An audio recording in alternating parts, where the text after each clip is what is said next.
Good afternoon. This is your host, John, of the Research Review, creating a platform to connect and inspire. I'm here with another awesome guest today, Alexandra. Hi. Why don't you tell us a little bit about yourself and your research? Yeah, of course. I'm a senior at Kent State University pursuing my degree in theater design, technology, and production with a concentration in stage management. And then my research was a bilingual experience, a trip to Bogota through theater. I got to experience a theater production with my mentor, Fabio Polanco. I was able to stage manage La Siempre Viva, the U.S. premiere at Latinos Theater in Cleveland. And with Fabio, we were kind of able to experience how a bilingual experience affects artists, how a bilingual experience affects the audience viewing the art, and just how a language barrier and a difference in language can affect art. Yeah, no, that's really awesome. And what kind of motivated you to do research in this direction and see the difference? I was kind of being in the right place at the right time and then turned into a great experience. I did theater and Spanish separately all throughout high school, and then kind of focused more on theater when I got to college, but still kept Spanish and other languages in the back of my mind. And then Fabio came to me with this opportunity, and then I found the Shore program and kind of combined the two together and pursued my two passions for Spanish and theater and was able to put it all together. No, that's really cool. A lot of people say that with the SURE program and getting involved in research here at Kent State has been just like in the right place at the right time, and they were never expecting that they get into research. Was that your original major, was theater? Yes. Okay. When you came into college, did you ever think that you were going to get involved into research? Not research, no. I didn't know that the Shore program existed until about, I think, last year, right before I signed up to join it, and then I kind of did more research, deep dive into the program itself and figured out how wonderful it was and couldn't wait to get started and see what would happen. Yeah, it was so cool. What would you say was your favorite part? Kind of experiencing how research ties to theater in ways other than dramaturgy and researching the plot and what people would normally expect of just turning the research experience into just that, an experience. And that was really cool for me throughout the process, just to be able to experience it and then look back and realize how much research I actually did in the process. Yeah. When you say the word research experience, that's a really big thing that employers are looking for, like when you're looking to get a job after college, in any field, at theater as well. They always emphasize what you learn from the research experience. And that's a really cool thing that, say, like, sets you apart from a lot of other people applying to the job. Because how many other undergraduate students you know, especially in theater, that conducted research when forming their own performance? In fact, of performance, we all have our own different processes when going towards a production, so all of us end up doing research, and most of us don't even know it. That would be how I would put it, is all of us do research, but only a few of us kind of look back and realize, oh, this is all of the work that I was putting in, and this is how I can market that work. Yeah, no, that's a really interesting point.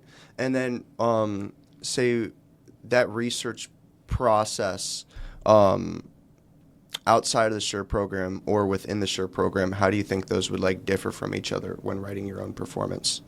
Outside of the Shore program, it's more on your own time with your own resources, so limited as that may be, depending on the person in the process.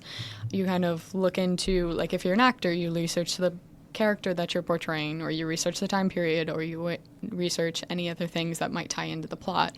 If you're a designer, you want to look at the specific artistic aspects that you're going to be portraying on stage, and then also talk with the director about what they want, and then those two kind of mesh together. Directors research anything and everything about the play.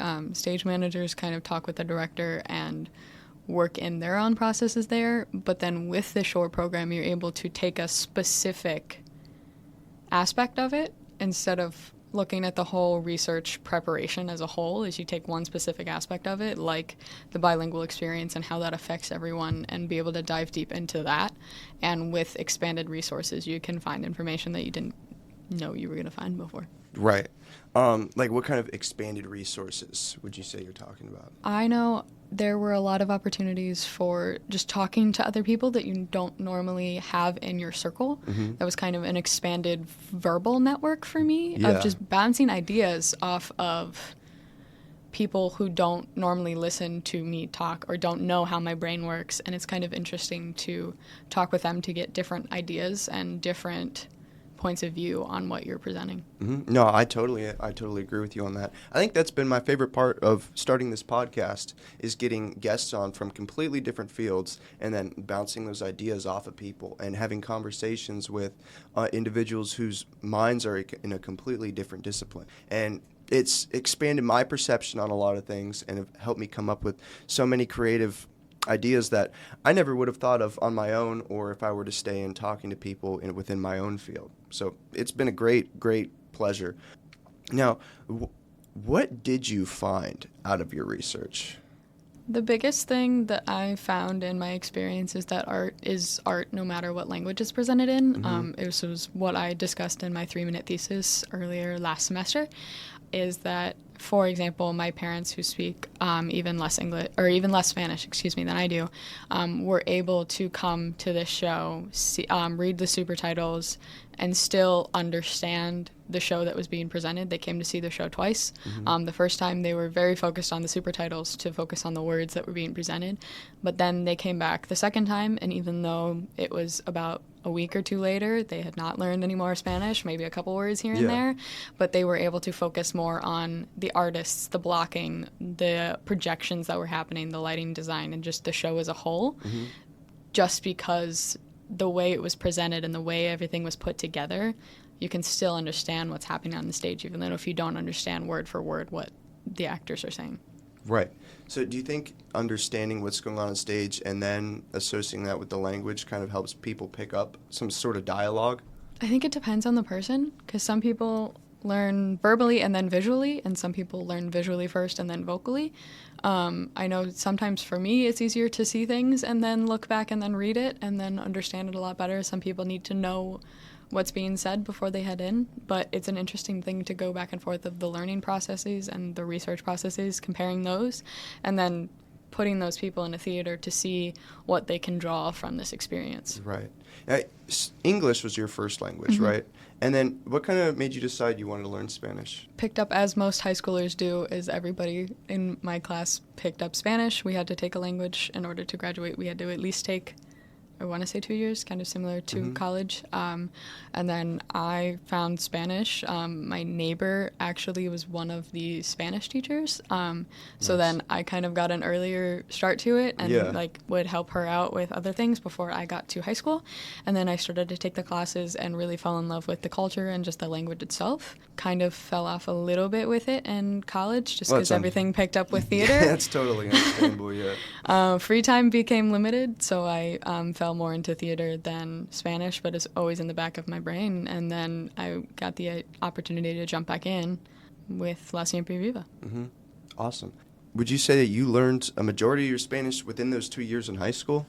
Oh, I actually took the 2 years, and then they trapped me in the love for Spanish, and I stayed for another 3, I believe. So I kept going throughout all of high school. Okay. And then took, I think, a couple classes my freshman year of college before everything kind of transferred over. Yeah. So through all of that, went through the advanced placement program classes, all of those, the seal of biliteracy test, all of the many tests before graduation. And then kind of took a little bit of a break, kind of fell more into theater, but then with Fabio coming and reaching out to me about La Siempre Viva, I kind of jumped right back in. Nice. So it's been really cool to get back in touch with that. La Siempre Viva. That's how you pronounce it, Yeah, La right? Siempre Viva. Okay, cool. I took Spanish 2 years in high school. Nothing stuck. And, I've always wanted to learn a second language. I think it'd be really cool, not only to be able to, talk with those that I know within their first language, but also, too, to see how it affects different thought processes. Do you catch yourself thinking in Spanish sometimes? Yes. You do? Ask anybody who knows me, I will end up blurting random things out in Spanish when I can't think of the word in English, or it just comes out sometimes. That's so interesting. Like, are there specific things that you think about in English and then things that you think about in Spanish, or does it just kind of happen? It just kind of happens, which I don't know the best way to explain it. It's just I was immersed for so long in translating everything over to Spanish, because that would be how we kind of, like the group of us in high school that would practice, is we would have to speak Spanish in class. So I would have to speak Spanish at 8:30 in the morning every day for an entire year. Right? No, I'm not a morning person. So I would speak Spanish and then go directly to the outside environment of the school, which was English speaking. So kind of from my junior year of high school on, they were kind of promoting the bilingual experience without necessarily meaning to promote the bilingual experience. As you would walk into the room, you would switch immediately to Spanish. You walk out of the room, you switch back to English. And that was kind of what I noticed with La Siempre Viva, is I would speak to one person and switch to Spanish, switch to another person, and speak English, because all of our designers, for the most part, were English speaking, and then all of the company, for the most part, was Spanish speaking, but also had backgrounds in English. So were very helpful and supportive of me when I could not remember the word or I needed them to repeat something. But it was kind of just experiencing that again, but then realizing what was happening in high school, and like everything started to connect. Yeah. I think that's a really good thing that they promoted that bilingual experience back in high school. I think that's something important that we should open up our minds to, is learning a separate language. And like I said, I'd really like to. I want to give it another shot. But like you said, with college and everything, once that picks up, to get dedicated to learning a new subject of sorts. But this summer I might give it a try. That would be so cool to see you like in the center of production, and then talk to one group in one language, and then just switch over like right away. Our tech process was interesting. I was up at the tech table calling the show in English, and then would need to give directions to the company in Spanish, and then the designers would look at me and be like, "What did you just say?" So it would be kind of the double translation for me, but it was interesting to kind of see how I could maintain the efficiency of that process while also translating. Yeah. No, that's so cool. How many people were you managing at one time, would you say? Once the show opened, it was a cast of about 6 to 7 people. Once we opened, because I was also the lightboard op, so there was less people at the table. So it was myself. We had a soundboard operator and a super titles operator. Then we had our front of house team, which was a lot of the same people, because they're a startup company, and they all kind of help to complete all of the jobs that need to be done so they can grow their company and highlight their community even more. Right. That was about it, because I was a stage management team of 1. I didn't have anybody backstage, so I was communicating with one of the actors and the founder of the theater backstage via headset, and then she'd hop off headset and come on stage to start the show. Wow. So in the sense, it was a smaller community, but it was a great experience of them all kind of coming together to pursue theater instead of working with upwards of 50 to 60 people of a larger team. So it was a different experience, but it was right there. Yeah, that's cool. If you were to get into this later on in production, would you prefer to stay working with a smaller team, or would you rather expand the number of people and have less responsibility and like what you're doing hands-on, would you say? Because I know you said you were like lightboard operator, and then you were also doing like backstage management. I can imagine that's a lot going on at one time. Oh, yeah. The thing is, with more people, it has more communication, so it's kind of a pick and choose kind of aspect. Is if you have a smaller team, you end up picking up a lot more of the responsibility, but if you have a bigger team, you end up having to communicate and delegate a lot more of that responsibility. So it's kind of one way or the other. The show happens, and people get opportunities to highlight their work, their stories, either way. That's good. What would you like to do afterwards if you could choose anything? What would you like? Bear with me, I'm giving a very broad answer here. That's good. Is just to be able to tell stories, because I know a lot of my fellow seniors and I are trying to figure out where to go, what to do, what show to do, what we want to do for the rest of our lives. And I feel like a lot of us are getting to the point where we just want to be able to pursue our degree and find somewhere where we can do that. Yeah. Would you ever think about starting your own thing? Like maybe your own production company? I mean, it's always an idea. Then you just add in the finances and the expenses and budgeting and all of the paperwork and hiring. So it adds that part that I've never really put my foot in before. No experience in that, so never say no, but I don't know. Yeah. Even with even with the podcast studio, like it's so much more expensive than I originally would have thought.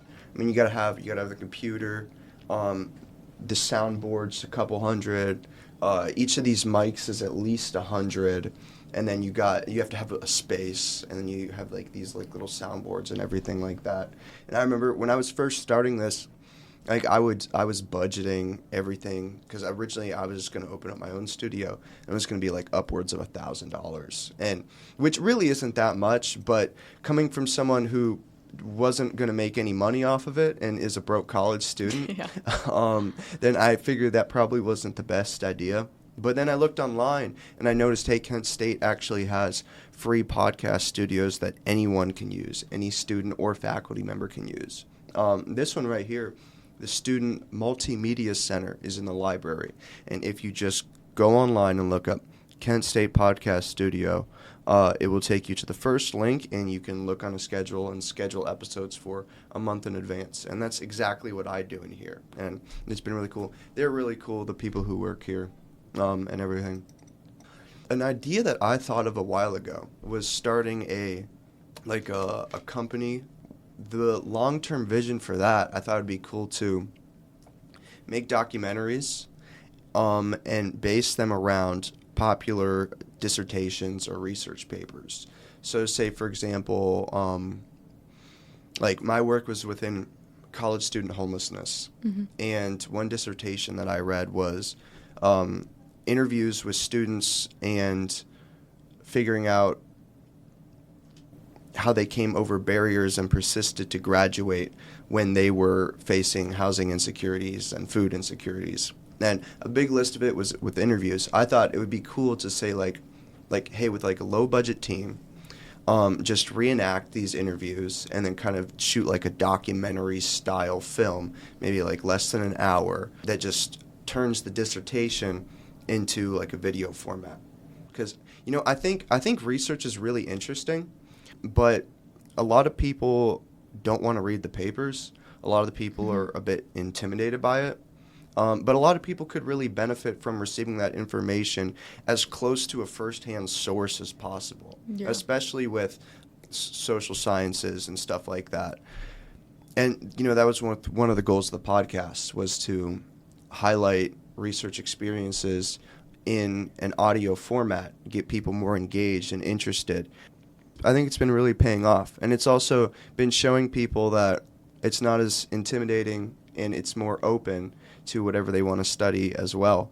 And it's been really cool for people to hear undergraduate research experiences and for them to know like, hey, this is something that maybe I should do. So definitely really cool. Would you ever be an actor or an actress? I actually was first, before I turned into the technical program. In high school, I would perform in the musicals and dance, and that was first off trained dancer, and then found stage management and kind of kept going through there. Why'd you switch? I fell in love with stage management and the technical side of theater first, and then kind of pursued both in theater, and then with dancing and injuries, I just kind of moved on to technical theater and I've loved it ever since. Yeah, I heard dancing's tough. Yeah. Very tough. Yeah. When I did football, my coaches encouraged me to learn ballet. I don't know why that is, but it's like it a helps. thing. How does it help? It helps with balance and coordination.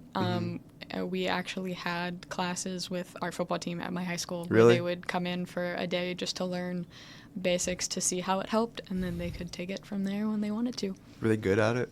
It was their first time doing that. And that's all I would say on that. I'm a very confident person, but I know my capabilities. And back then, I was a really big guy, and I still can't dance of any sort. So I knew like I would be an absolute embarrassment if I took up ballet. But I think being an actor would be cool. I got an offer on Instagram a while ago, and they were like, "We need actors for this documentary." It was on something with climate change, and they said it was a Netflix show or something like that. And she said she was a recruiting agent included the company name in the bio. It was like some big Hollywood thing. And I thought it was legit. I ran it by some friends. They thought it was legit. And then she hooked me up with a contract agent. Oh, So no. she was the recruiting agent. She hooked me up with a contract agent whose email was at gmail.com. So that should have been the first red flag.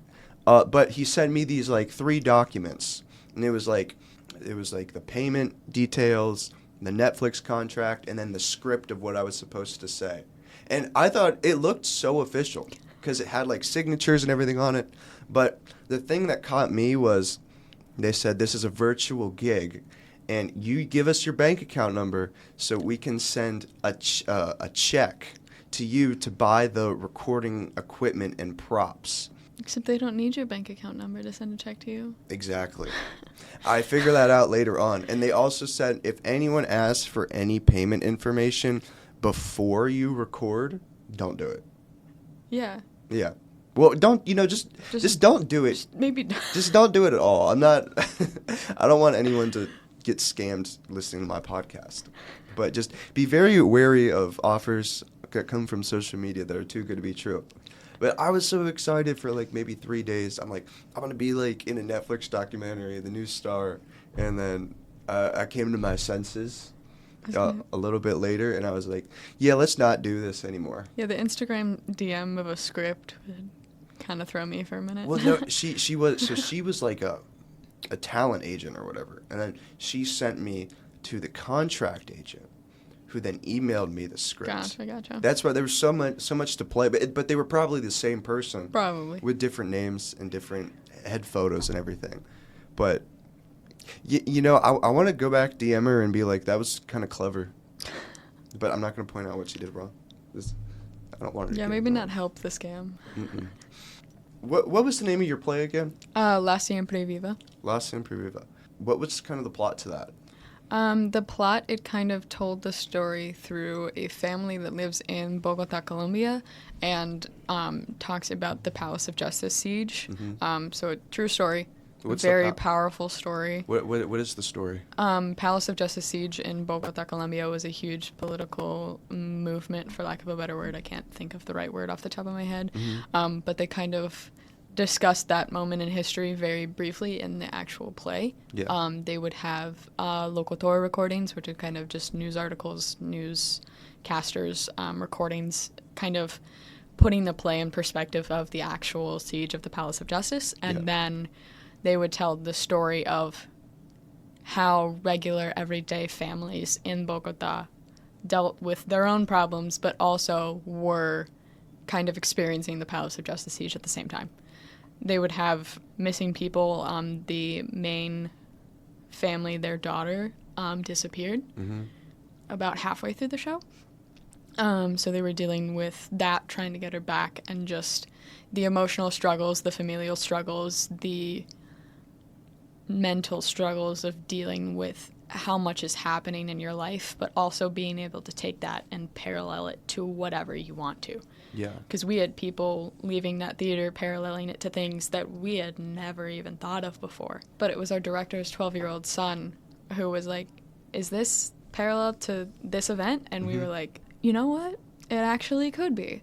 Like, if you just look at the details of what's happening, if you don't know the details of the Palace of Justice siege in and of itself, you watch the show and you're like, oh, I can relate this to this. Yeah. I can relate this to this. And my parents would do the same thing, and they would look at the super titles or watch what was happening, and they'd be like, people can relate to art even if they don't understand it. Mm-hmm. And then you kind of talk to more people in the environment of Latinus Theater Company. You get that opportunity to talk. I mean, yeah, I was able to talk to so many people throughout my time there that were helpful in me learning even more about the Spanish culture and the Spanish language, learn new words, learn more confidence in the language, and just having that opportunity that a lot of people don't, I don't want to say take advantage of, because take advantage has a negative connotation, but like take the opportunity to learn from it. Mm-hmm. A lot of people just see different language, I don't understand it, I won't understand the play. That's not necessarily true. Right. Because you can go in, you can pick up a word here and there from your high school Spanish class and still walk out of there emotionally moved, feel the powerful story, and be able to relate it to your own life and the life that is happening, that we are living in. Mm-hmm. And like you said, it's all about like the experience, how you experience it.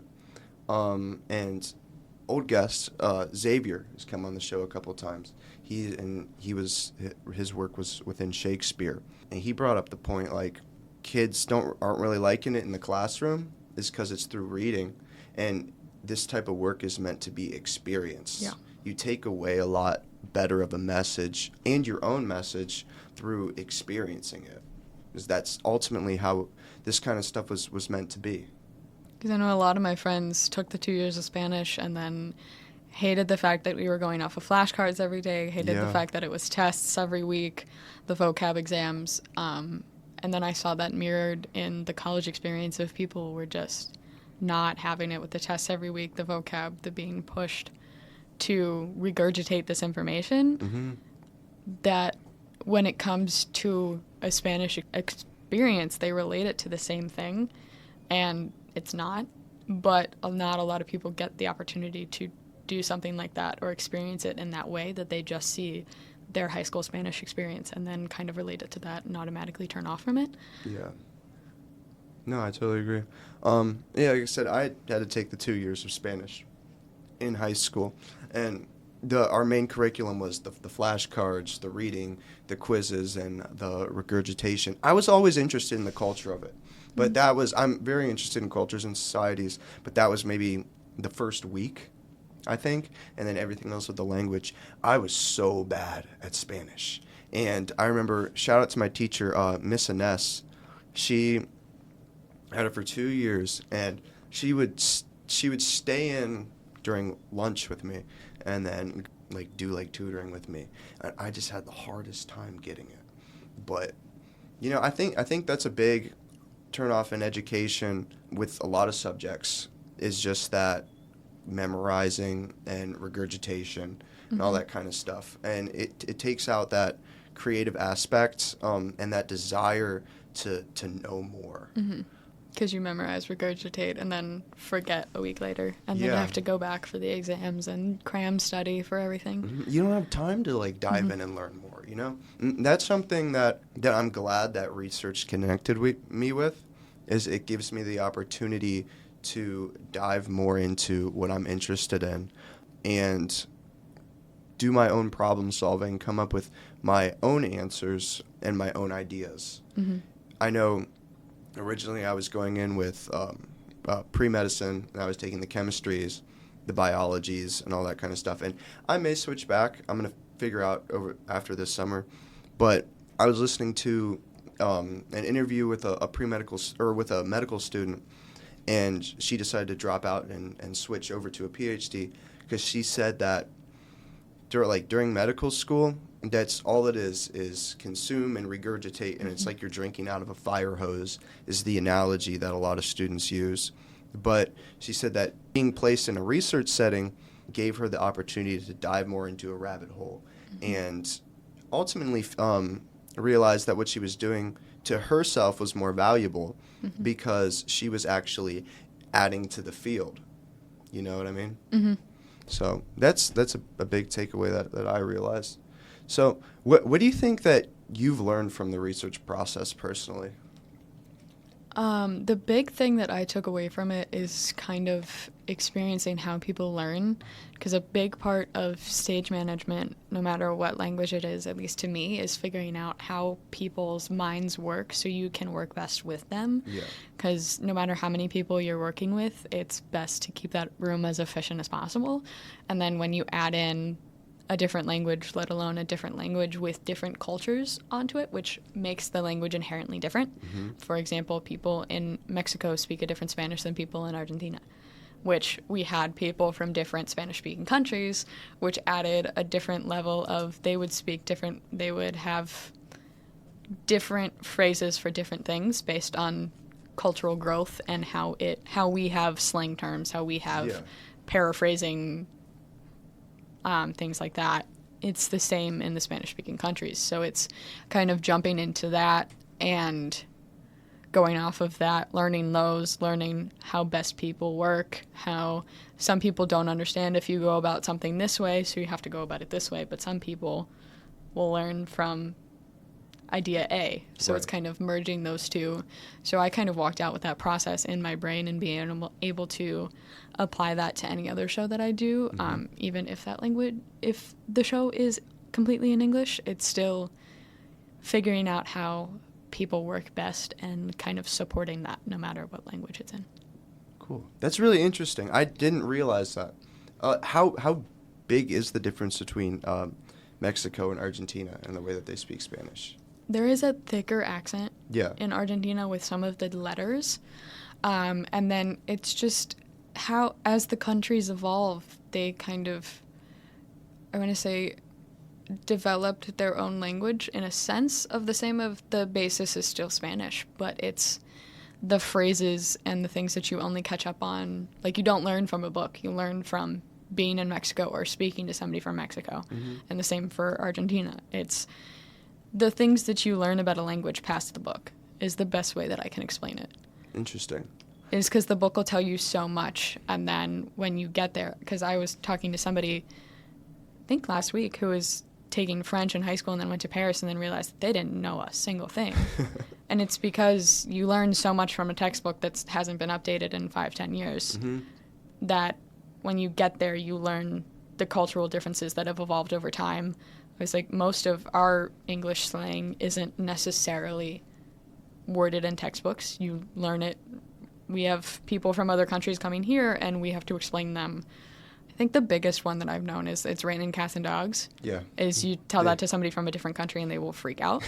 But like things like that is you don't understand it unless you've just inherently grown up with it. Right. And it was the same thing for me, but flipped. Of I was the one who didn't understand it. So I would go in, they'd say something to me and be like, hold on, repeat. And then they'd repeat it, realize what was happening, and then word it in a different way. And then we'd kind of take that as a learning opportunity for me. Yeah. So I could learn more about the culture and the things that aren't inherently stated in textbooks. Yeah, no, that's really interesting. I'm really glad you brought that up. I had a friend, his name's Owen, and he helped with a lot of the production with this kind of stuff and showing me how to do like all this. Because he worked in theater, but he was all sound production and video production. He's done this thing a couple of times where he just buys a plane ticket, goes over to Vietnam, and then just lives in hostels for maybe, I think the last trip it was like 8 months or something. But he went over there knowing bare minimum Vietnamese. And he said within like maybe 4 months or so, he was able to pick it up just like that. And he said when he was trying to learn Vietnamese, pen and paper, laptop book, whatever, he said that was very challenging for him. But he went over into Vietnam, and he was able to pick it up just like that from talking to the locals.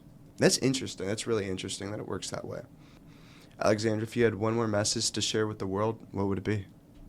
Take opportunities as they come, because you can learn so much from a textbook, but you can learn more from experiencing things, and you never know when you might get that opportunity again. Yeah. Go out and experience the world. There are so many adventures that await. It's been awesome having you on the show. Yeah, thank you for having me. Anytime. You are welcome back anytime. Again, this is your host, John, of The Research Review, creating a platform to inspire. Peace out.